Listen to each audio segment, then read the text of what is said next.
And I've often thought that I've been fortunate in my marriage, because you think, well, you get married and you live happily ever after. It's like, that's not it, is it? You don't want that even. What do you want? You want your partner to do just all she's going to do is sprinkle rose petals in front of you, right? And pat you on the back of the head and tell you how wonderful you are constantly, day after day. Man, you'd be so sick of that after maybe it'd take a month.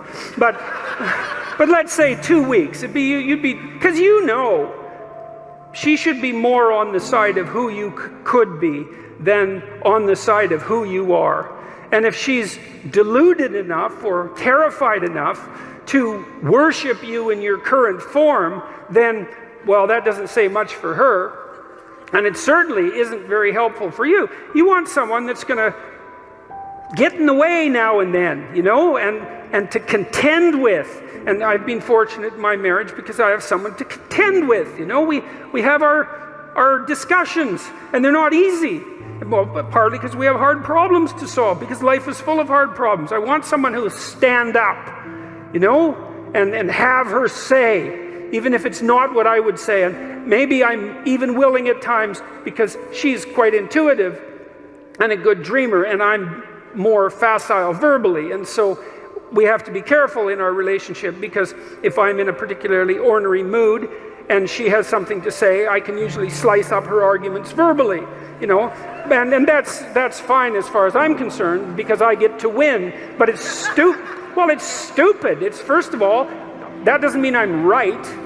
It just means I can formulate verbal arguments slightly faster than she can, but her intuitions and her dreams are often extraordinarily accurate. And so we've learned to some degree to buttress each other's arguments just on the off chance that the person that you were foolish enough to marry might know something you don't now and then about something important,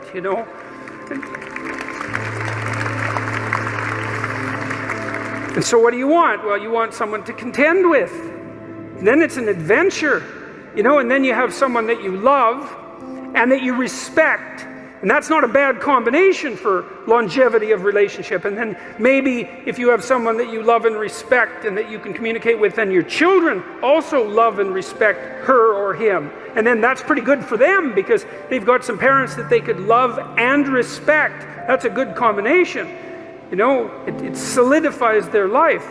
And so you want to contend with them. And you want a job that's challenging, I would say, that pushes you beyond what you already are. And God only knows how hard you need to be pushed in order to go beyond where you are. But, to some degree, if you have a choice, it's not that uncommon that what we'll do is choose to be pushed to the limit, especially when we're at our best. We think, well, where's the limit? It's here. Maybe I can manage that. I'm going to push myself right to the damn limit. Then I'm going to push myself a little bit over just to see if it's possible. And if that happens, then, you emerge with a sense of triumph. I'm now more than I was, right? And maybe that's what you're here to be, is to be more than you were, right? To push those limits.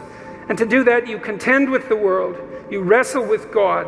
You don't casually say, I believe, because who knows? No one knows, right? We're separated from the infinite by death and ignorance. We don't know. We contend, we wrestle. And in that maybe we find our destiny. At least we find our purpose. We find something that justifies us to some degree.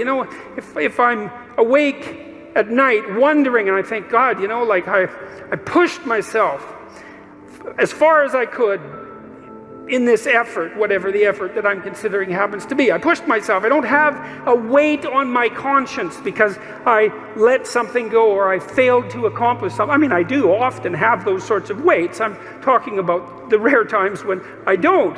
It's like, well, there's something that's where there's some atonement and some peace as far as I'm concerned, where that contending and that wrestling has been successful.